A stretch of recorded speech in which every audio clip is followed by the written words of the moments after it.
Si vous avez l'impression d'avoir raté votre vie ou une partie de votre vie parce que vous vouliez être quelqu'un, donc vous aviez cette image un peu floue d'ailleurs de la personne que vous deviez ou que vous étiez censé être. Par exemple, vous pourriez vous dire j'aurais pu être un grand footballeur, j'aurais pu faire des études, toutes sortes de choses. Peut-être que vous pouvez complètement inverser la tendance et faire un point sur ce qui est réel. Qu'est-ce que vous avez accompli dans votre vie et qui fait que vous êtes quelqu'un d'unique d'ailleurs, et donc quelque part d'exceptionnel, puisque vous êtes unique. Qu'est-ce qui fait que vous avez changé de pays? Qu'est-ce qui fait que vous parlez cette langue, ou plusieurs? Qu'est-ce qui fait que vous avez des enfants qui sont en bonne santé, ou qui évoluent bien, qui deviennent des belles personnes? Qu'est-ce qui fait que votre couple tient? En somme, qu'est-ce qui fait que votre vie est réussie? On peut se poser la question. Mais il faut se la poser en toute objectivité. Alors on n'est jamais complètement objectif, mais essayez de ne pas être trop dur avec soi-même. Essayez d'avoir une certaine douceur. Imaginez donc que quand vous vous adressez à vous-même, vous vous adressez à un proche. Est-ce que vous seriez dur comme ça?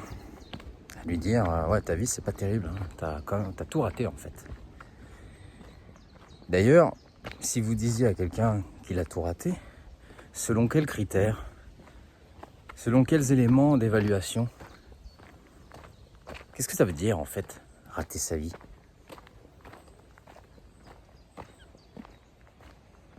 Ça veut rien dire. Et qu'est-ce que ça veut dire réussir sa vie? C'est toujours subjectif.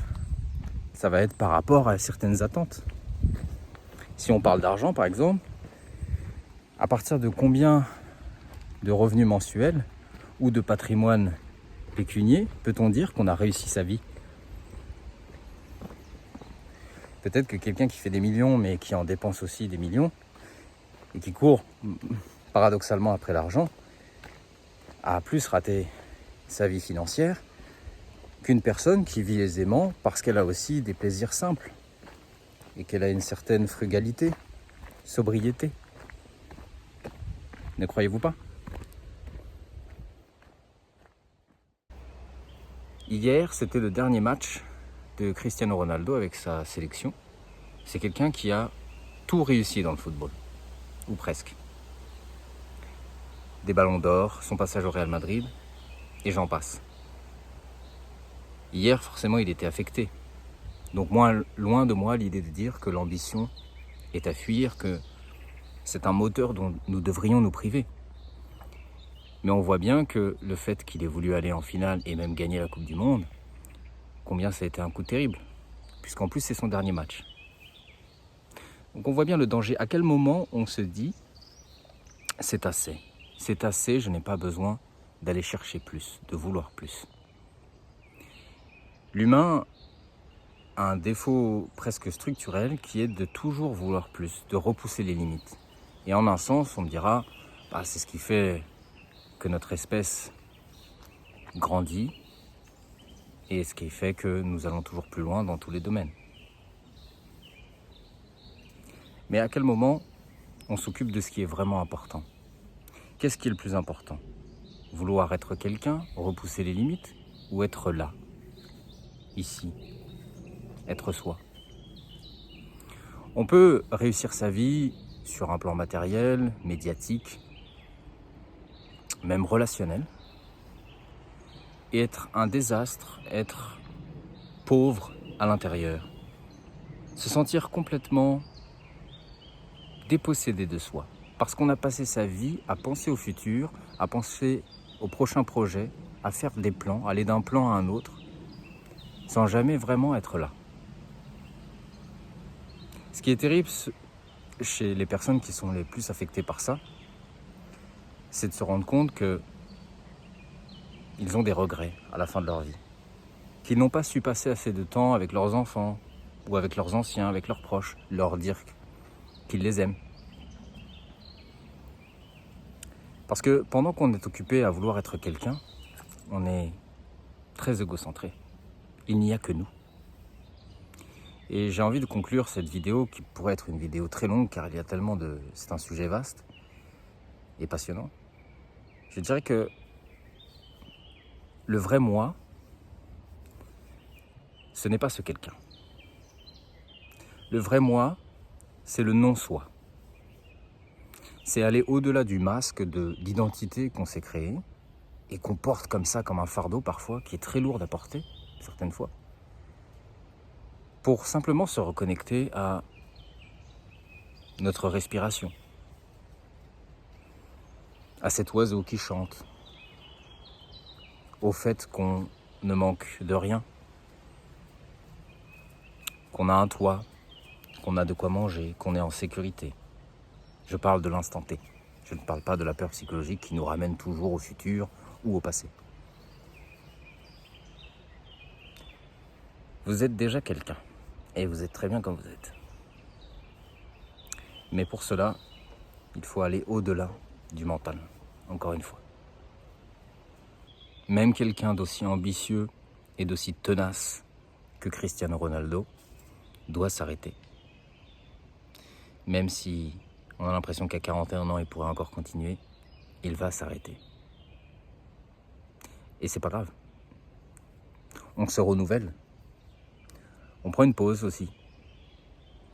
Peut-être que la meilleure façon d'être quelqu'un, c'est de faire une pause. De n'avoir plus d'ambition pour un petit laps de temps. Et quand on revient, ensuite, on revient avec plus de fraîcheur, plus de force. Et on se rend compte que les projets qui nous animaient, le moteur, n'est plus le même. On n'a plus envie de briller. Il y a une belle phrase dans le Tao Te Ching de Lao Tzu qui dit « Qui veut briller ternit sa lumière, sa propre lumière. » Et c'est vrai. Ces vidéos, par exemple, si je voulais briller, peut-être que je mettrais le paquet sur l'édition. Que je me maquillerais même, ou que je me mettrais sur mon 31. Allez savoir. Que j'en ferais des tonnes. Alors qu'en fait, ce qui compte, c'est le message, des mots qui vont inspirer. Peut-être qu'on ne sera pas tout à fait d'accord, mais c'est pas grave, ça donne matière aux autres à penser. En somme, d'aider les autres. Donc on voit bien combien l'intention de départ va modeler le résultat final. Vouloir être quelqu'un, vouloir briller, avoir cette ambition démesurée, c'est d'une superficialité qui a un poids, paradoxalement, qui est très pesante. Non seulement sur la personne qui a cette ambition, mais aussi sur les autres. C'est assez éreintant de voir quelqu'un porter un masque, se contorsionner dans tous les sens pour attirer l'attention. Et ça l'est d'autant plus quand on sait que cette personne-là le fait depuis un très jeune âge, parce qu'elle a été conditionnée, par exemple dans le secteur de la musique ou du cinéma, et qu'elle est en pilotage automatique. Et on a vu tellement souvent des superstars, des gens exposés, qui sont devenus quelqu'un, faire des burn-out terribles, ou tenir grâce à la drogue, pour mieux s'effondrer par la suite. Et on pourra bien sûr blâmer un système. Il y a sans doute dans la psyché collective quelque chose qui nous pousse à être quelqu'un, mais nous avons le choix. Nous sommes libres de décider ou pas de jouer ce jeu macabre. Vous pouvez me dire en commentaire si vous avez fait une expérience peut-être plus jeune, ou une expérience que vous êtes en train de faire, où vous avez voulu être quelqu'un et la souffrance que ça a généré en vous et pour les autres autour de vous.